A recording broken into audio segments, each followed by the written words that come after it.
Hola, hola, buenas noches. Bienvenidos al programa. Yo soy Jaime Bailey.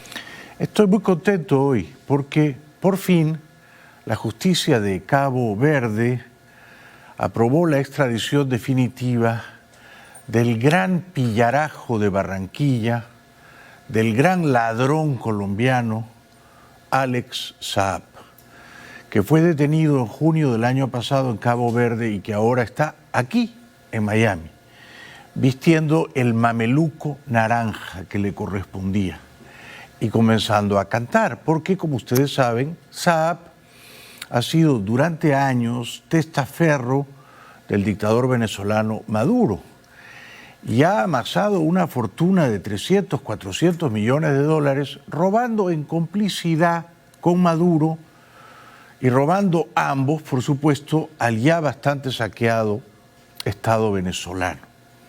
O sea que se ha hecho justicia, primero con la detención de Saab en Cabo Verde y ahora con la extradición. A pesar de que Saab había contratado abogados carísimos como el español Baltasar Garzón, a pesar de que Rusia y China presionaron a Cabo Verde para que soltaran al pillo de Saab, bueno, ahora Saab está aquí. El sábado, hasta ayer, lo subieron a un Gulfstream 550, no se puede quejar, al menos viajó cómodo, ¿no?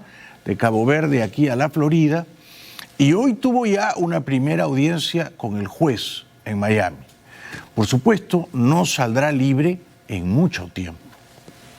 La travesía de Alex Saab comenzó a las 4:50 de la tarde del sábado en Cabo Verde. Un avión del Departamento de Justicia de Estados Unidos emprendió su ruta hacia la Unión Norteamericana. El vuelo N708JH aterrizó en Miami. De inmediato, Saab fue tomado en custodia por autoridades estadounidenses. Prensa venezolana captó el momento en el que el señalado testaferro de Nicolás Maduro abordó una camioneta del FBI esposado para luego ser trasladado a un centro de reclusión temporal. El equipo de defensa del colombiano rechazó la extradición. Este procedimiento es ilegal y vergonzoso. Este procedimiento viola todas las leyes del derecho internacional y del derecho interno de Cabo Verde. Saab se hizo inmensamente rico en complicidad con el dictador Maduro, comprando bolsas de comida en México y comprando medicinas muy frecuentemente expiradas. Y por supuesto cobrándole al Estado venezolano un sobreprecio obsceno de 5 o 6 veces más de lo que realmente costaban esas bolsas de comida o esas medicinas expiradas. De manera que es particularmente ruin, miserable, este ladrón de Barranquilla, Colombia, Alex Saab, que ha lucrado con la miseria de los venezolanos y que se ganó la confianza del dictador Maduro porque nada más robar, compartía sus millonarios robos con la familia de Maduro, depositando en cuentas en paraísos fiscales millones de millones a favor de los hijos de Maduro y de la esposa de Maduro. De Maduro para Washington, un salvador de la patria para Caracas. Oficialmente, el colombiano Alex Saab era el hombre que compraba comida y medicinas para Venezuela, sorteando las sanciones. Viajaba con pasaporte diplomático y Venezuela la había integrado en la comisión que negociaba con la oposición en México. Hasta ayer. El gobierno de Estados Unidos sabía que secuestrando a Alex Saab, miembro de la Comisión de Diálogo de México, le metía una puñalada mortal a los diálogos y negociaciones. Irán, país que visitaba para presuntos negocios de petróleo por medicamentos, denuncia bandidaje. Va a develar de una manera muy clara el nivel de corrupción de Nicolás Maduro. Pero por supuesto lo que dice Maduro es patético, además de risible, ¿no? Cuando Saab fue detenido el 12 de junio del año pasado en Cabo Verde, estaba haciendo una escala técnica para echar combustible en su avión privado, uno de sus varios aviones, ¿no? No era diplomático, ni siquiera era venezolano, no había tomado la nacionalidad venezolana y no participaba en los diálogos entonces paralizados con la oposición venezolana. Luego pasaron los meses y estando detenido en Cabo Verde, Maduro hace que Saab se convierta en venezolano, le da pasaporte diplomático y lo nombra negociador con los tontos de la oposición democrática venezolana que se prestan, condescienden a un diálogo que tiene lugar en Ciudad de México recientemente, este año, diseñado para introducir allí de contrabando a Saab como una suerte de representante diplomático y negociador del gobierno de la dictadura venezolana. Pero todo eso, por supuesto, fue un manotazo de ahogado de Maduro que de nada le ha servido. Por suerte, la justicia de Cabo Verde no se ha dejado amedrentar o arredrar por algunas autocracias poderosas de este mundo, como la rusa y la china, sin mencionar a la teocracia de Irán y otras aún peores, ¿no? De manera que se ha hecho absoluta justicia con este prominente ladrón de Barranquilla, Colombia, que le ha robado a los venezolanos que ya no tenían qué comer.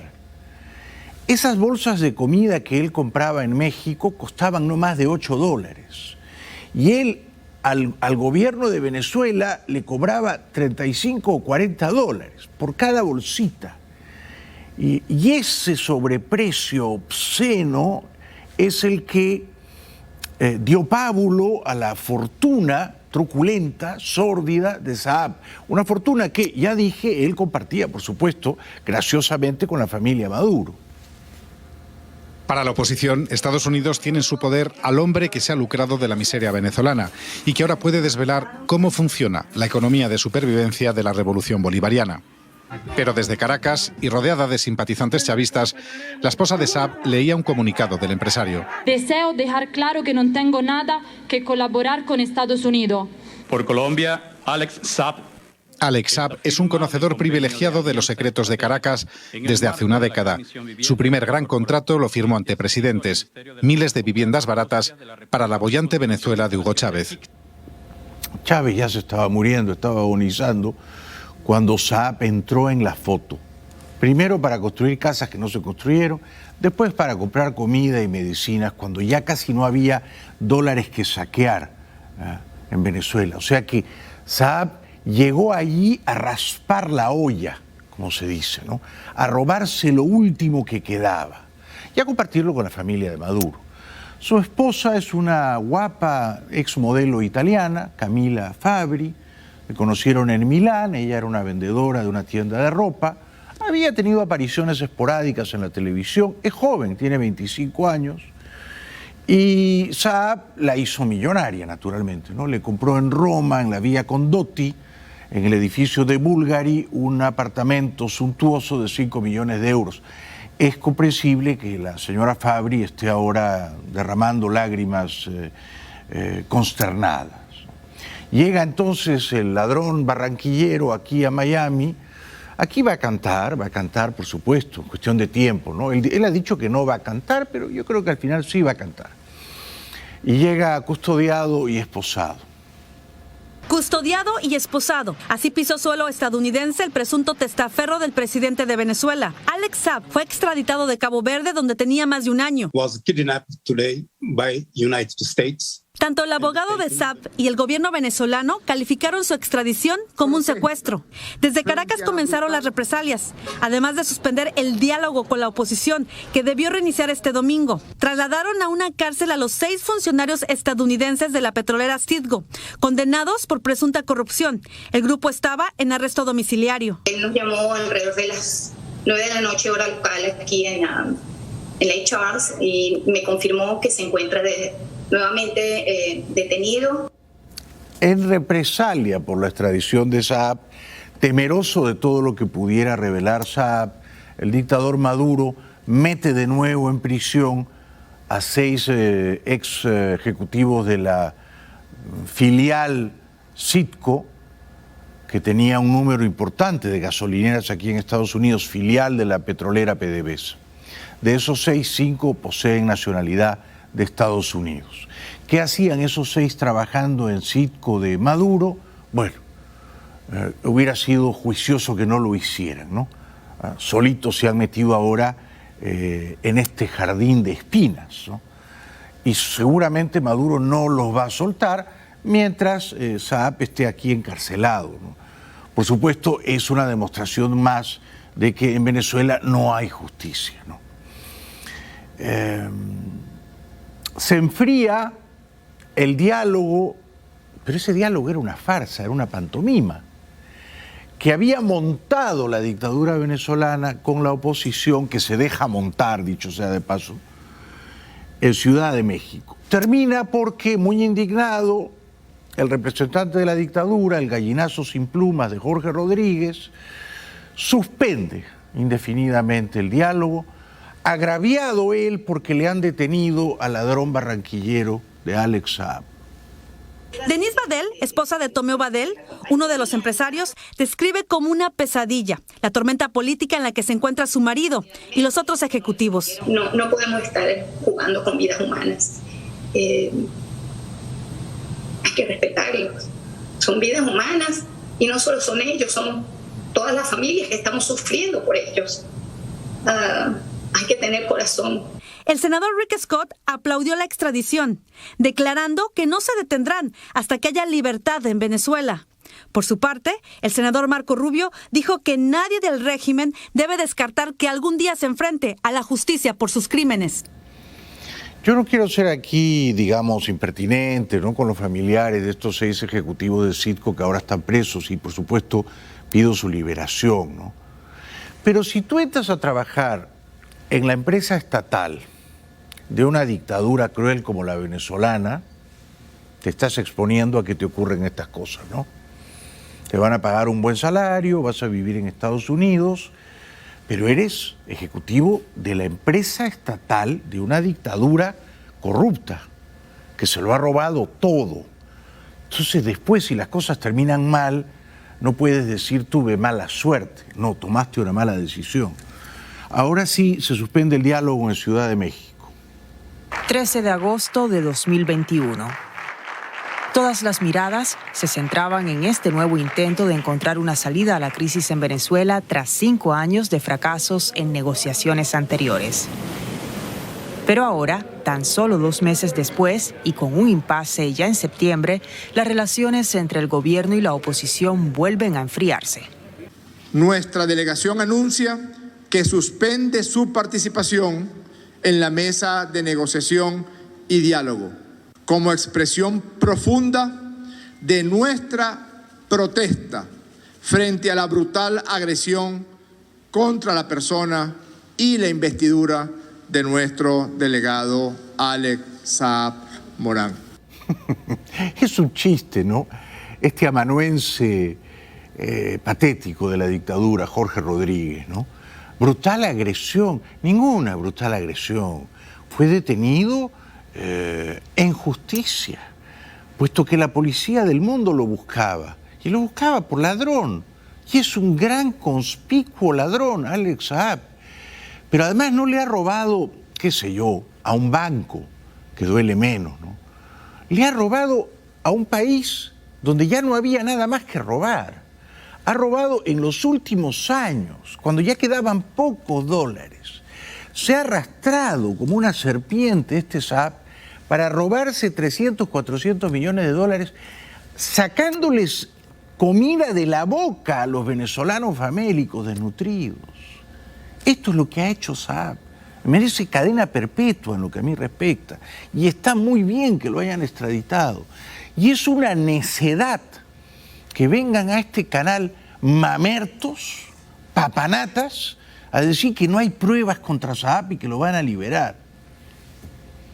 El empresario colombiano Alex Saab fue extraditado este sábado a Estados Unidos desde Cabo Verde. Allí estaba detenido desde junio de 2020, acusado de lavado de dinero y de manejar presuntamente un entramado de corrupción en Venezuela.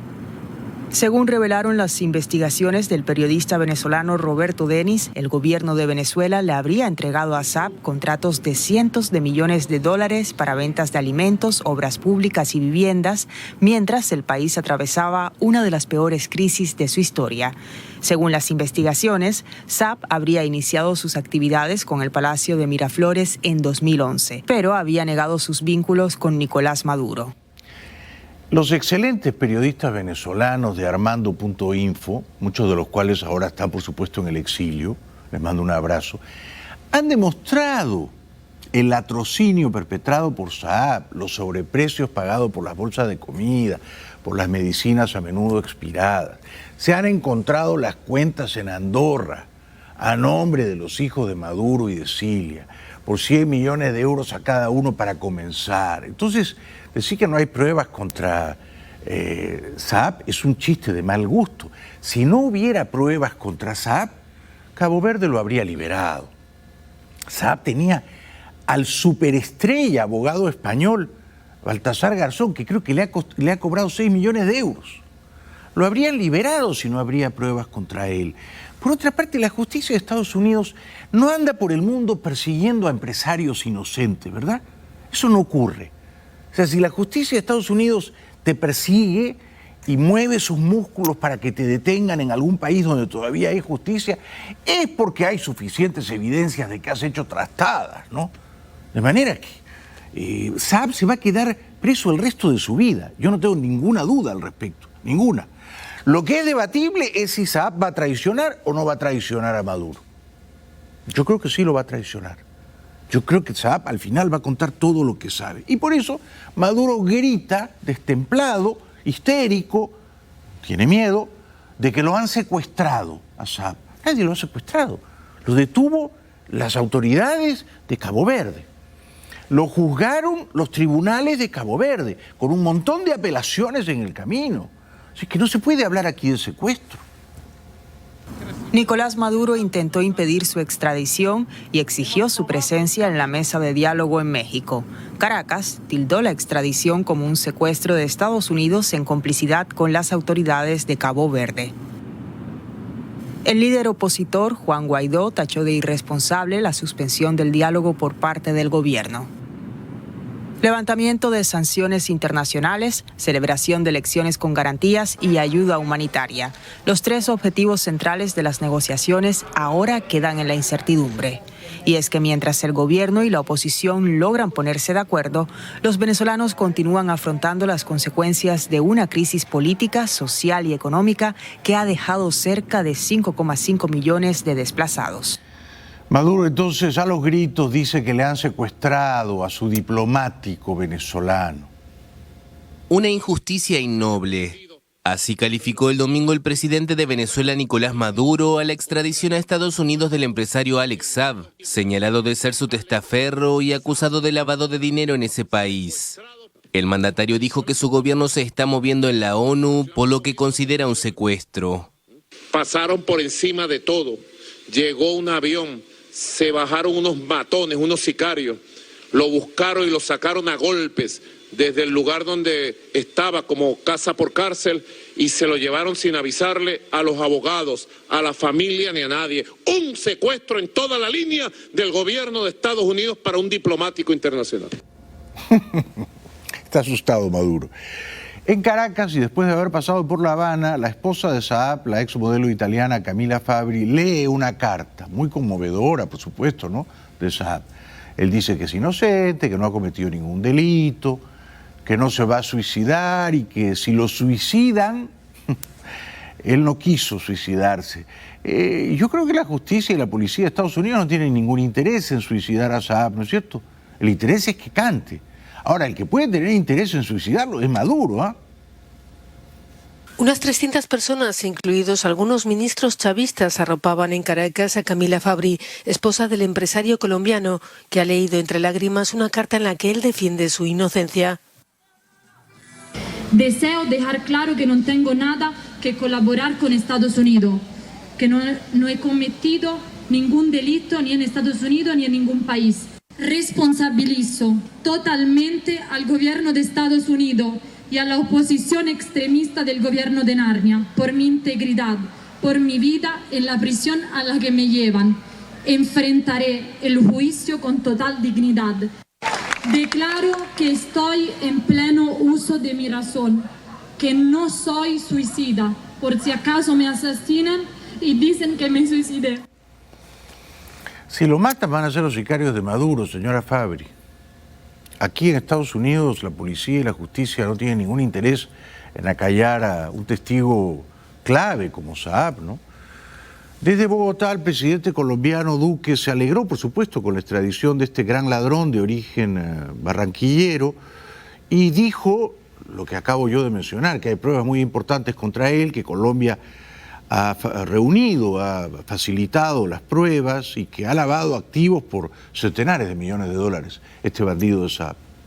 Sin duda, nosotros hemos aportado pruebas importantes a OFAC y a las autoridades de Estados Unidos mostrando las redes de lavado de activos donde hay muchas empresas fachada en nuestro país. Y obviamente ese es un trabajo que también se ha venido adelantando con la Fiscalía General de la Nación y que todo esto va a permitir ponerle fin a ese entramado criminal. Y yo espero que todos los aportes que haga Alex Saab a la justicia de los Estados Unidos también muestren lo que hay detrás de esa red. Y es una narcodictadura que ha pretendido utilizar esta red para lavar dinero. Muy bien dicho, presidente Duque. Vamos a la pausa, regresamos enseguida con la sorprendente muerte del general Colin Powell, que fue secretario de Estado aquí en los Estados Unidos. Digo sorprendente porque se había puesto las 2 dosis de la vacuna contra el coronavirus y se ha muerto de coronavirus cuando le iban a aplicar la tercera dosis de Pfizer. Es decir, la semana pasada le tocaba su tercera dosis. Enferma de coronavirus y muere. Claro, tenía 84 años. Ya regresamos.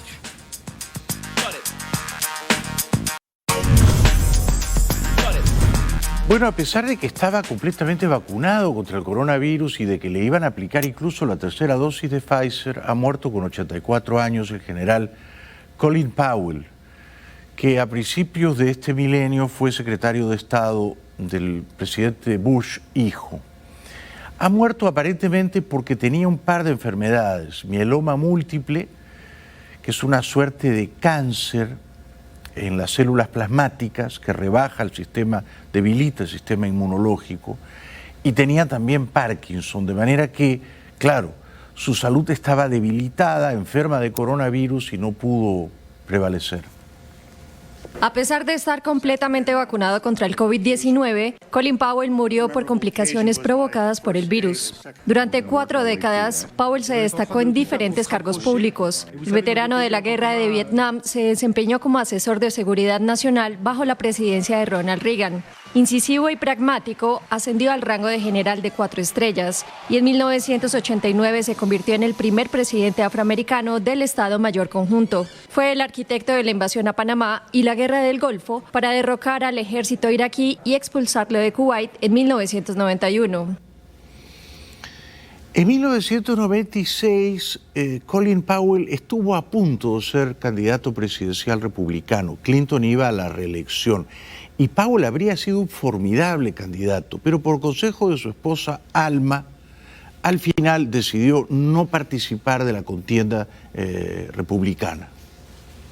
En 1996, el republicano consideró la posibilidad de convertirse en el primer presidente afro, camino que no siguió por consejo de su esposa. Su legado se vio empañado en 2003 cuando compareció ante el Consejo de Seguridad de la ONU como secretario de Estado, cargo ocupado por primera vez por un afroamericano. Allí hizo afirmaciones erróneas para justificar la guerra de Estados Unidos en Irak, asegurando que Saddam Hussein había escondido en secreto armas de destrucción masiva. Saddam Hussein y su régimen no han hecho ningún esfuerzo para el desarme, como lo ha pedido la comunidad internacional.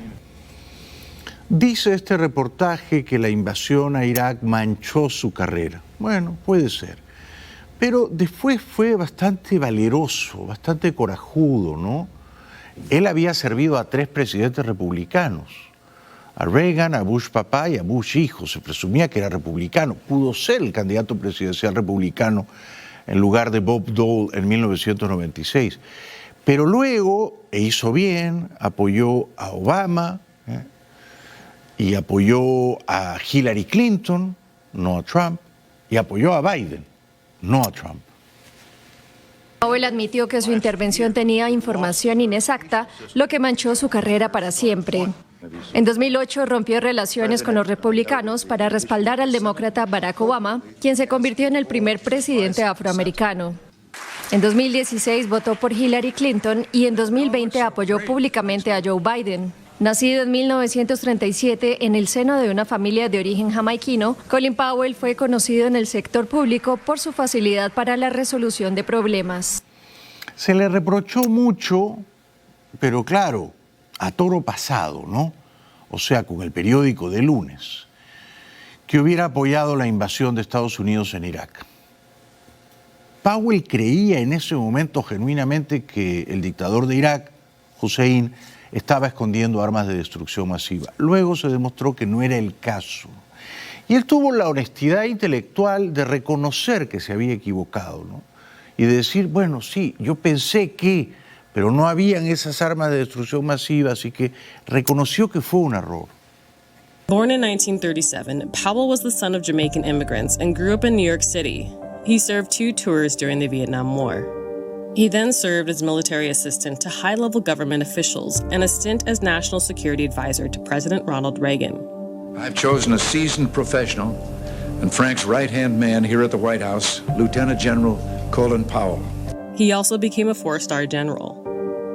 As President George H.W. Bush's chairman of the Joint Chiefs of Staff, Powell helped guide the U.S. military to victory in the 1991 Persian Gulf War.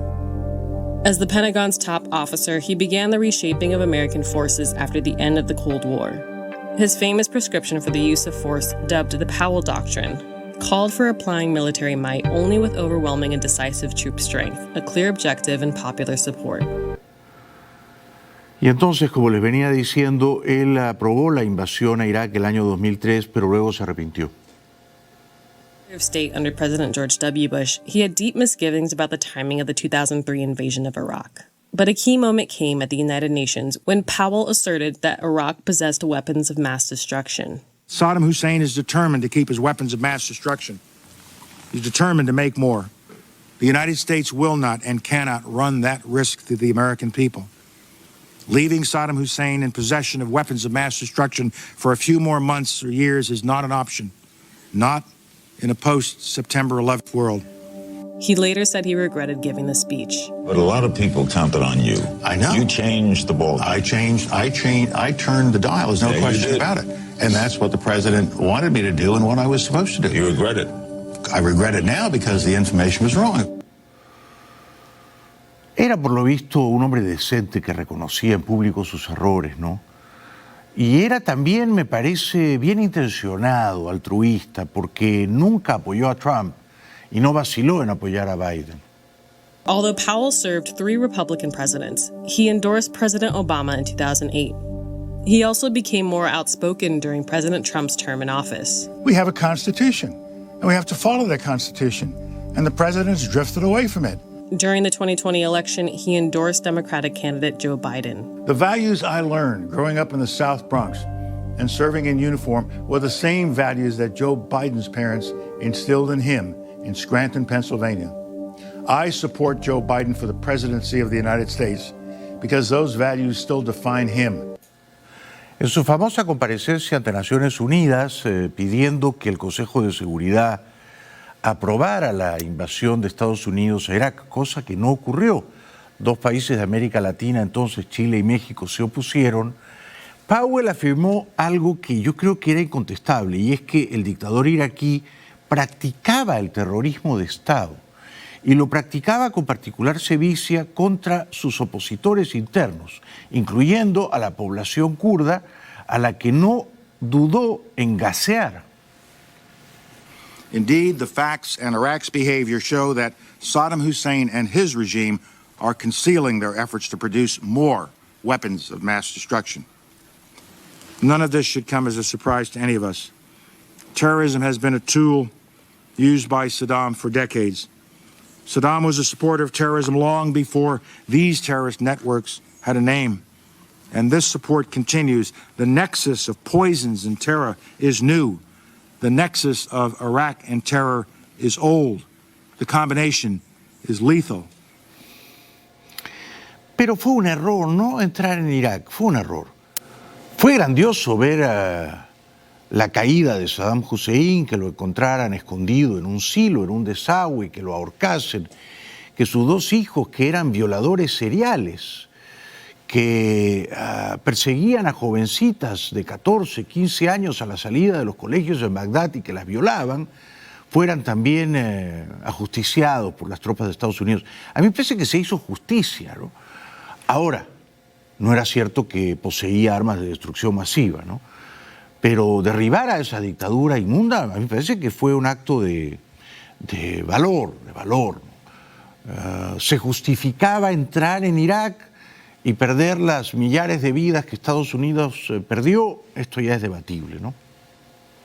With this track record, Iraqi denials of supporting terrorism take their place alongside the other Iraqi denials of weapons of mass destruction. It is all a web of lies. When we confront a regime that harbors ambitions for regional domination, hides weapons of mass destruction, and provides haven and active support for terrorists, we are not confronting the past. We are confronting the present. And unless we act, we are confronting an even more frightening future. Es que ahora, de nuevo, a toro pasado, ¿no? Tantos años después, casi 20 años después, es fácil decir, ¿no? No sirvió de nada la guerra en Afganistán. Murieron 2.500 soldados de Estados Unidos y sigue siendo un país ingobernable. Sí, pero en ese momento Estados Unidos había sufrido un acto de guerra en su propio territorio, el peor de la historia. Y ese acto de guerra provenía de los campamentos terroristas de Afganistán. O sea, había que tomar una represalia, había que ir a buscar a Bin Laden, había que fumigar a los talibanes. En aquel momento todo el mundo apoyaba la invasión a Afganistán y medio mundo, y me quedo corto, apoyaba también la invasión a Irak, por si acaso. Ahora luego ya no se encontraron las armas de destrucción masiva, pero no se sabía si Hussein las escondía o no. Y era razonable suponer que las podía esconder, porque como dije, Hussein había usado gas mostaza y gas nervioso para matar a miles de civiles inocentes que pertenecían a etnias como la kurda, a las que él quería exterminar. Saddam Hussein's use of mustard and nerve gas against the Kurds in 1988 was one of the 20th century's most horrible atrocities. 5,000 men, women, and children died. His campaign against the Kurds from 1987 to 89 included mass summary executions, disappearances, arbitrary jailing, ethnic cleansing, and the destruction of some 2,000 villages. He has also conducted ethnic cleansing against the Shia Iraqis and the Marsh Arabs, whose culture has flourished for more than a millennium. Hoy el secretario de Estado, el afrancesado señor Tony Blinken, rindió honores a Colin Powell y dijo que fue un líder extraordinario, un gran líder, muy querido. About an extraordinary leader and a great man whom we lost today, Colin Powell. Secretary Powell was beloved here at the State Department at C Street and at our embassies and consulates around the world. He came to the State Department after a long and extraordinary career in the U.S. Armed Forces. He was General Powell, former chairman of the Joint Chiefs, when he walked into the Oval Office to be sworn in as our nation's top diplomat. After that, he was Mr. Secretary. He gave the State Department the very best of his leadership, his experience, his patriotism. He gave us his decency, and the State Department loved him for it. Una pausa, les prometo que será breve, y al volver el presidente Biden, este fin de semana, cenando en un restaurante carísimo de Georgetown en Washington, D.C., sin mascarilla al entrar, sin mascarilla al salir, contraviniendo, por supuesto, los protocolos sanitarios de los restaurantes en esa ciudad. También el gobernador de la Florida, furioso porque Biden quiere que a los trabajadores de este estado, si no se vacunan, los despidan. Ya regresamos.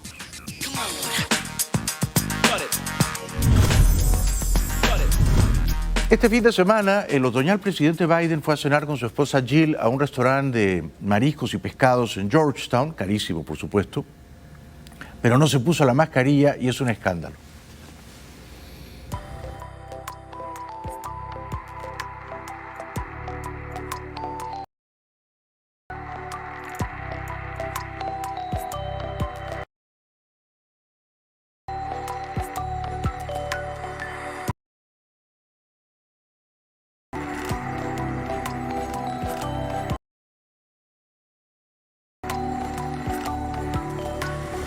Se ve claramente que está saliendo del restaurante y no tiene la mascarilla puesta y debió ponérsela, ¿no? Preguntada la secretaria de prensa de Biden, la señora Psaki, al respecto, evadió la cuestión o de algún modo disculpó al presidente. Ben, there is a mask requirement inside D.C. restaurants, yet President Biden and the First Lady were not wearing masks while walking around a DC restaurant on Saturday. Why? Well, I think what we were referring to is a photo of them walking out of a restaurant after they had eaten, masks in hand, where they had not yet put them back on yet. So I would say, of course, there are moments when we all don't put masks back on as quickly as we should. But I don't think we should lose the forest through the trees here, and that our objective here is to get more people vaccinated, make sure that that schools and companies around the country can put in place requirements to save more lives and keep people safer. And not overly focus on moments in time that don't reflect overarching policy. It was not just exiting the restaurant, though. He was walking through the restaurant with no mask on. There is a carve-out for people under 2 or people who are actively eating or drinking, so I'm just curious why the president was doing this. I think I just addressed it, Peter. Se equivocó al entrar y al salir. Y el presidente tiene que dar el ejemplo, ¿no? El presidente tiene que ponerse la mascarilla. Recuerden cuando criticaban a Trump porque no se la ponía. Entonces no es justo ahora disculpar a Biden si hace lo mismo que Trump. Yo no entiendo al gobernador de la Florida, el señor DeSantis. La verdad es que no lo entiendo, ¿no? Él debería estar molesto con la gente que no se quiere vacunar, que es un montón. Pero está molesto con que el gobierno pretenda que ciertas empresas, para comenzar, digamos, las empresas públicas, federales, estatales, obliguen a sus empleados a vacunarse contra el coronavirus. Cosa que a mí me parece razonable, ¿no? Yo soy un liberal, yo soy un libertario, estoy siempre a favor de la libertad individual. Pero la libertad individual tiene frenos, tiene límites, tiene cortapisas. Yo no puedo hacer lo que me da la gana. No puedo ir en una autopista a 120 millas por hora y decir, déjenme, es mi libertad. No puedo, ¿no? Alguien me pone un límite. No puedo conducir sin ponerme el cinturón. El propio automóvil me va a empezar a gritar, a chillar con un pitido de alarma, ¿no? No puedo yo viajar en avión sin ponerme la mascarilla. Hay de nuevo un límite a mi libertad.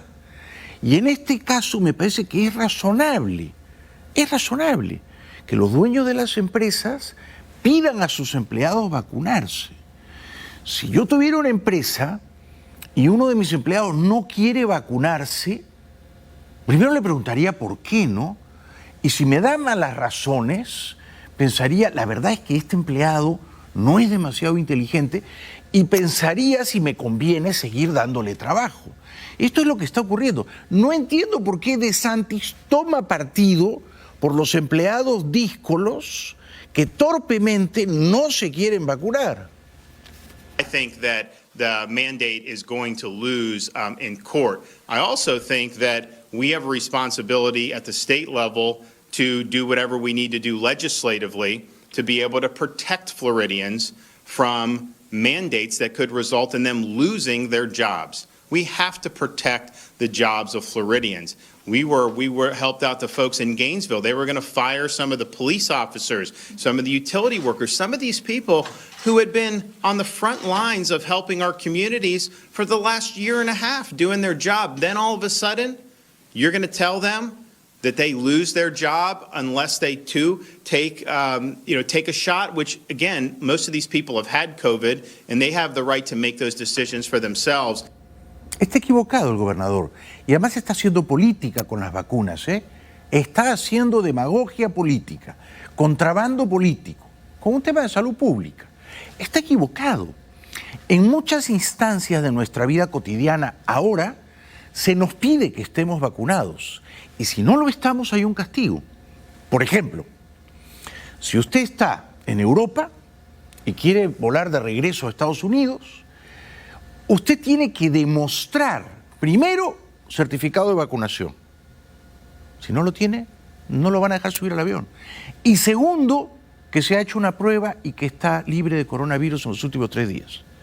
Ahora, si usted dice, no, yo no me he vacunado porque no me da la gana vacunarme, porque es mi libertad, entonces a usted no lo suben al avión. Hay consecuencias. A los niños en edad preescolar se les pide un número de vacunas. Si no tienen esas vacunas, hay colegios que no los admiten. Hay consecuencias con no vacunarse. De manera que es perfectamente razonable que las empresas pidan a sus trabajadores vacunarse, y si un trabajador tiene un comportamiento que es a todas luces irracional, incomprensible desde el punto de vista de la razón, de la ciencia, de proteger su salud y de proteger la salud de los demás, entonces ese trabajador va a ser separado. Vamos a ver, no vacunarse es un acto idiota, autodestructivo. ¿Qué haría una empresa si descubre que un empleado todos los días incurre en un acto idiota, autodestructivo, inyectándose heroína o consumiendo opioides? ¿No lo despediría? Claro que lo despediría. Porque esa empresa diría, esta persona está usando su libertad de una manera estúpida. Se está autodestruyendo. Bueno, forzando la metáfora, se puede afirmar que una persona que va a trabajar sin vacunarse, que puede vacunarse y no se vacuna, está usando su libertad de una manera estúpida y está poniendo en riesgo a los demás. Por lo tanto, se expone a unas consecuencias que yo no creo que sean necesariamente injustas, pero el señor DeSantis sí cree que son injustas. So I just think it's fundamentally wrong to be taking people's jobs away, particularly given the situations that we see ourselves facing with the economy, where you need people in a lot of these key areas. What's going to happen with these hospitals if these mandates are allowed to go in where they already need more nurses? So what, you're going to end up doing this? And if even a small fraction of those nurses decide to go somewhere else or to leave, man, you're going to have huge problems. Now, fortunately, our hospitalizations have been going down so dramatically that we're in good shape. But these others, the northern states, they're all rising, and they're likely to face similar wave that we saw this summer. Yo estoy radicalmente en contra de lo que dice DeSantis.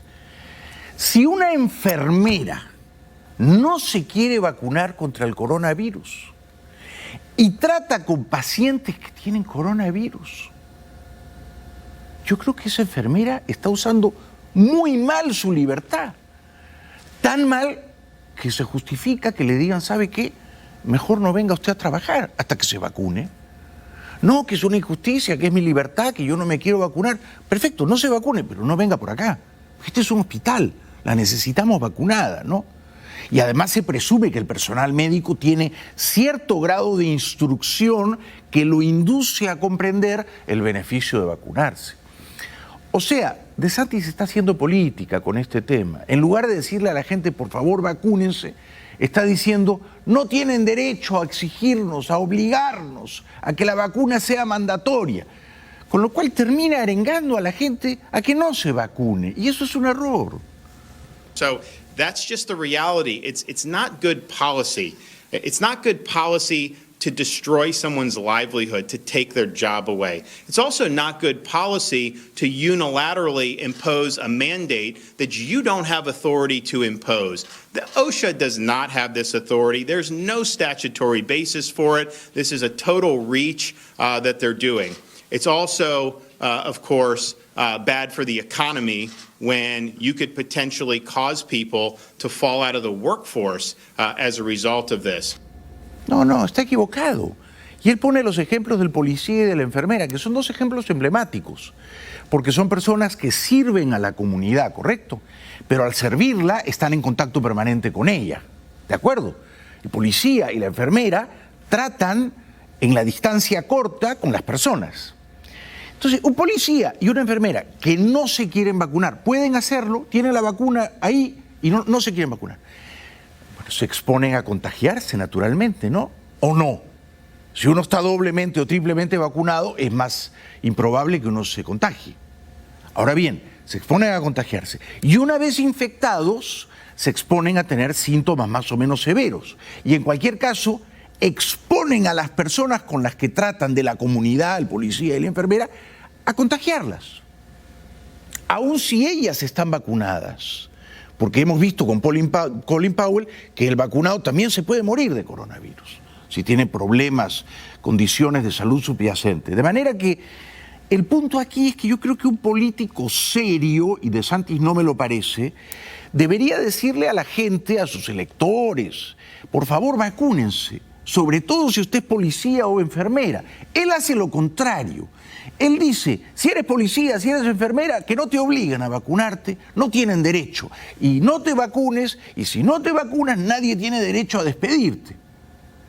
Y yo creo, siendo un tema debatible, no voy a pontificar acá, pero yo sí creo que una enfermera que no se vacuna, o un policía que no se vacuna, está demostrando muy poca competencia profesional para ejercer el cargo que debe desempeñar. Y entonces pone en entredicho si conviene o no seguir pagándole, ¿no? Ya regresamos.